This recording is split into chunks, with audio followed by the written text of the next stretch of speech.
Hello and welcome to Orcawatch for May 2026. So I'm recording this on the 30th because due to uploading schedules, I can't really record it any later. So anything that's spoiled like the 30th, the 31st probably won't be mentioned. Well, it definitely won't be mentioned. Um, Same if like anything is clarified from like yesterday. So our Orca of the Month for June is actually a personal favorite of mine. Like, historically, one of my favorites as well. Our Orca of the Month is PTN-001, also nicknamed Big Mel. Now, unfortunately, I don't have an image to show you because I couldn't find any actual photos of him that I could get the permission to use on a short time basis, basically. Um, so I'll leave a link in the description to the Orca wiki, and they've got some images there that have been like shared with them.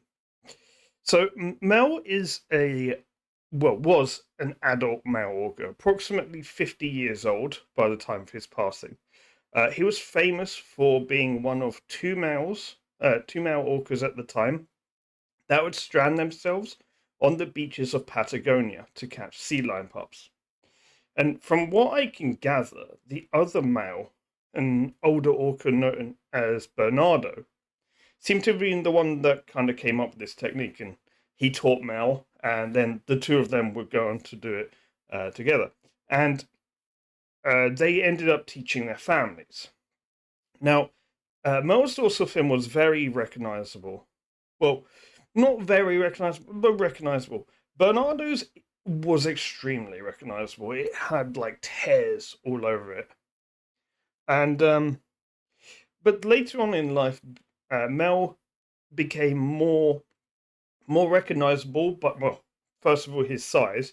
But second of all, he had some unexplained scars near his eyes, and I don't think these were ever explained by science.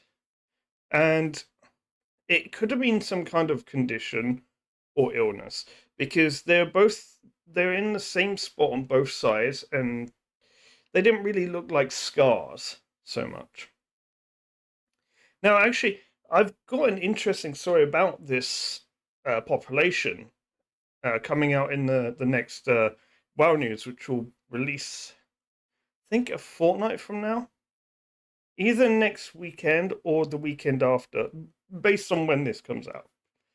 And let's actually talk about an incident that almost happened in Argentina this month, where there was a very near miss with PTN-006 POW and a kayaker, where it seemed like the orca mistook this person for being prey because they also hunt elephant seals as well, and just like turned off right at the last moment. I'll include that footage in the actual news segment, so you guys will be able to see what it looks like. It kind of went a little bit viral. Yeah, Mel was one of my favorite orcas growing up because it was such a bizarre technique. It's so absurd seeing a male orca just beach itself intentionally to try and grab prey. I remember as a kid watching Blue Planet and thinking this is extraordinary. Now, unfortunately, Mel is not with us anymore today. His last sighting was in, I believe, March 2011. So, unfortunately, he's that basically means he's passed away. Um, at a pretty natural age, I think. I think he was in his 50s when he passed away. Now, I write notes for obviously you see me looking at the screen. I write notes for these videos, and I have notes here. I always have like a section for Southern residents and a section for L90. Every month, the section for L90 is empty because L Pod just is almost never seen nowadays. I think they were seen. I think there are only 3 months last year where they were actually seen to where I could give an update on Belena. Yeah, so this this month they were not spotted. The Southern resident says they were not spotted at all. 0. So my notes are completely empty. So I think we're gonna move over past the Southern residents. I think Orcawatch now has become more BIGGS watch. Well, and something else we'll see in a minute. That the majority of my script is based on one particular individual who had a bit of an adventure this month. So the BIGGS Orcas, and this month was it was work compiling the list of BIGGS Orcas that was spotted. I'm gonna show, and let me show this live. So, how to save time when video editing.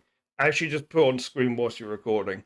So, I'm showing on screen here a map which I've colored in like the yellow. This is the range at which we're actually tracking BIGGS for Orcawatch. So we're not going any further south than that little point near Seattle, and we're not going more north than Vancouver Island, because if we did, like, we'll be going all the way to Alaska.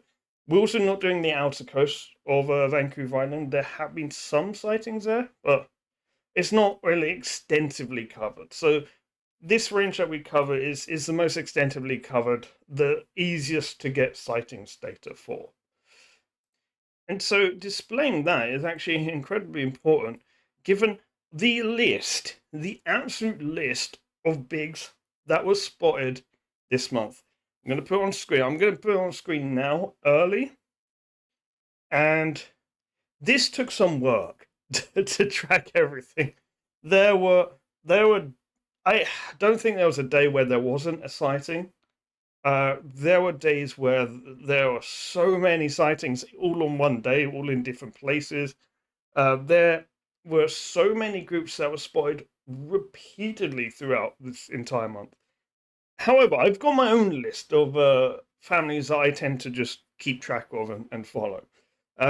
So the funny thing is, most of those weren't seen. So T419s, they were not seen during May. T36Bs, not seen during May. T99s, not seen during May. So the T65Bs were spotted towards the start of the month near Snake Island. The T137s, I think the first sighting this month was around the 8th. And then they started pairing off around the 9th. And by pairing off, they do this weird thing, the T137s. Well, I don't think it's weird, but they do this thing where they'll split off in pairs every so often, and they'll be close by. And so there was also one instance where T137B had some prey stolen from her by a bald eagle. I read about that and I thought that was kind of funny. And they're also seen with the T46Bs on the 26th. Now, when I wrote this, I thought they hadn't been seen that month. I thought they had not been seen that much during this month. But they're actually way more present than I thought they were. They were spotted a lot during this month. So I'm going to make a plea here to the T137s. Please stick around the San Juan Islands for another 5 or so weeks, because I want to see the T137s. Oh, and on that note, by the way, the next Orcawatch will be heavily delayed. Because I record these on the first week of the month. I will not be in my own country at the start of next month. I will be actually in the Salish Sea at the point where I would normally record and upload. So Orcawatch for July will most likely not happen. I'm probably going to do Orcawatch in August and kind of just cover June and July. Honestly, Orcawatch for July might actually just be my own experiences entirely.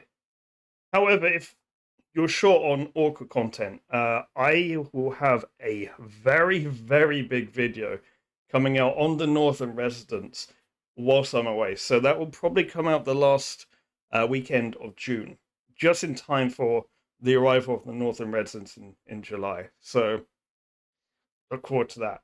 So some tea pies. So the 11th of May had a very notable tea pie. Bear with.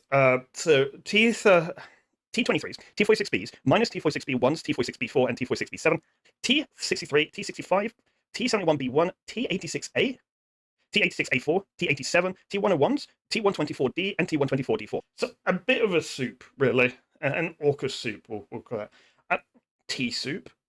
17th of May also had another tea party as well, which I noted in my notes. I don't know why I didn't note who was involved, but it was the Strait of Georgia West Side, apparently. I'm not sure why I didn't note that. Not me currently just checking on Finwave. Not many of my favorite match lines were actually seen this month. So T65Bs and the T137s were really it. So I've decided to just have my own personal pick of this month in lieu of that. And I think my personal pick would be T49A2 and T51 were still seen traveling together. And I really like this because we kind of covered this a little bit in the last Orcawatch, because their story is heartwarming. And it seems that after their encounter where they had to be rescued, the two of them have stayed really good friends, even though there's a big age difference between these two males. Now, on to probably the largest portion of the video, Indy Watch. So, Indy did vanish for a little bit, although he might still have been along with other metro lines without being noticed. I mean, it's Indy. He does that. He did reappear on the 11th of May near some crab pots. Now, this seemed to be a very typical Indy morning. He does seem to like his crab pots. Then, the 12th, something weird happened because Indy was seen on his own, but there were also reports of a mystery female spotted with the T137s. And the timings and locations of these would have meant that it was possible they could have been Indy in both instances. But he would have had to swim really quickly for it to be the case. But it also wouldn't be the first time that Indy was reported as a female. He's not currently old enough to have his dorsal fin sprouting yet, and therefore his dorsal fin can very much look like a female's dorsal fin. So that's why there can be some confusion. But it's Indy, there can always be some confusion. He was spotted again on the 16th, and he was just sleeping in the middle of the car in the mid-channel. Just sleeping in the middle of the water. Now, this was an interesting place to sleep for him. Anywhere is his place to sleep. Now, as funny as this isn't an uncommon behavior for orcas, but because it's Indy, it's kind of a little bit funny. So, Indy's brother, T65A3, aka Amir, is still on his own solo adventure as well. And on the 21st of May, all of the T65As were spotted together. Yes. So that means that there was a big family reunion where the rest of T65As met back up with Indy and Amir. And so Indy had some time with his family, which doesn't happen that often. So now, fun fact about his mother, Artemis, she can actually moonwalk. That is to say, when she swims backwards, it's very bizarre to see. But I think she's the most well-known one that does it. Now, so this month, Indy has been the cause of some minor doubt and uncertainty in sightings pretty much everywhere, it seems, because group sizes sometimes are a little bit weird. And due to his age, sometimes he's confused with being a female. So he's had a bit of an adventure this month. And by the 28th of May, he was back to traveling on his own again. A couple other things regarding BIGGS. So T66A1B has been identified as a male. And there's actually been a brand new BIGGS Orca. There's a new calf for the T124As, who was swimming very close to T124A1. And this calf was spotted for the first time on the 17th of May, it seems. But it's not like 100% certain who the mother is. Yeah, it looks like it's T124A1's calf, but we don't know for certain. And lastly, we actually have orcas from another part of the world. At least 30 orcas were spotted in the last couple of weeks of May off the coast of northern Scotland. That's to say 30 individuals, not 30 altogether. So orca sightings in Scotland are actually somewhat rare, and these sightings were recorded by the Sea-Watch Foundation. Now, the Sea-Watch Foundation, they train volunteers in being able to identify different species of cetacean, and they rely on volunteers that go out whale watching, mostly from the shore, and when they see something, they submit their sighting, and this creates quite a robust citizen science-led database. So I literally just read about that this morning. It's really, really fascinating. So yeah, that was Orcawatch for May. I'm pretty certain Orcawatch is going to be extremely long in August because I might be recounting what I saw for. I mean, it's going to be covering 2 months. I'm going to be probably recounting what I saw.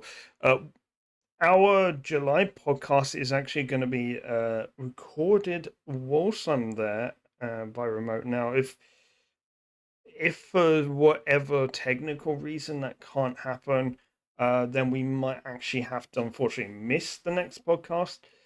But we'll see. We'll see. So yeah, currently when this goes live, we are raising money for WDC and towards their Norway for Whales campaign, and we're trying to put an end to whaling in Norway.